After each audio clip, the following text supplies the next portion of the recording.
There's been a lot of hype and promise since Little Big Planet was first announced. Sony's been dropping tidbits about the game's powerful creation tools for some time, and its adorable mascot, Sackboy, has been slowly taking over the internet with his sack puppet charm. Well, the game is finally here, and amazingly, it's actually exceeded my expectations.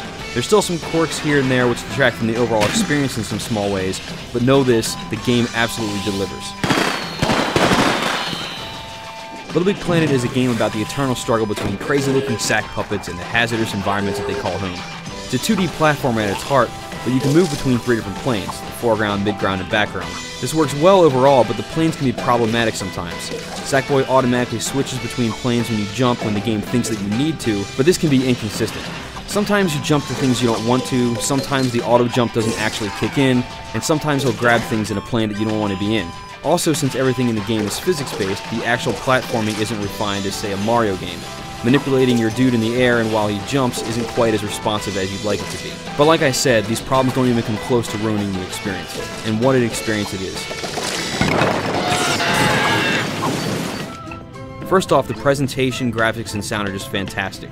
This is a very unique looking game. It's colorful, whimsical, and twisted all at once, and runs smoothly throughout the experience. The soundtrack is equally impressive with a range of very cheerful beats, and it's just a very happy game overall. Something that's refreshing in a world of blood-soaked shooters. Now, everyone knew LBP would have an extensive focus on its online community, and we'll get to that in a minute. But what was surprising to me is just how solid the story portion of the game is. These are levels that Media Molecule made themselves, and their level design gets crazier and crazier as you progress. Each level is very unique, even when compared to others in the same theme, and some of the designs are simply brilliant. If you run straight through the game without really hunting for items, you can breeze through in 5 or 6 hours, but each stage encourages you to play through them multiple times. You can get awards if you meet certain criteria. There are countless objects and costumes to collect that can be then used in the create mode. There are specific co-op challenges and lots more. If the game was just the story mode alone, it would still be an amazing title. But obviously that's not the case. The level creator is unlike anything that's been done on consoles before.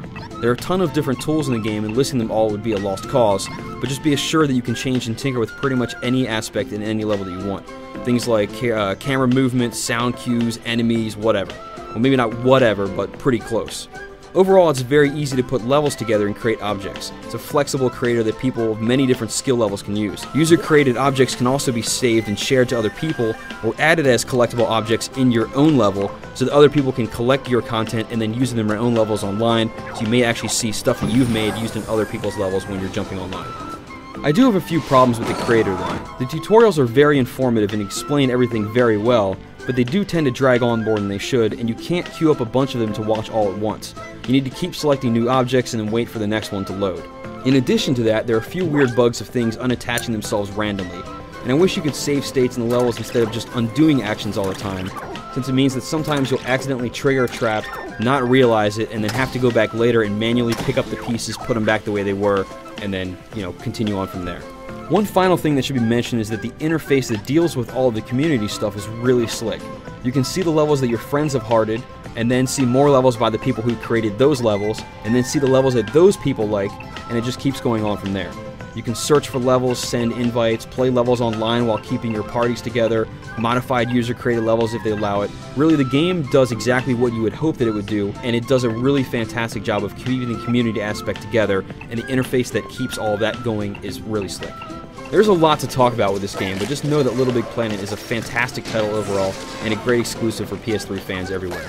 Games this unique don't come around very often, so do yourself a favor and check it out, because this really is an instant classic.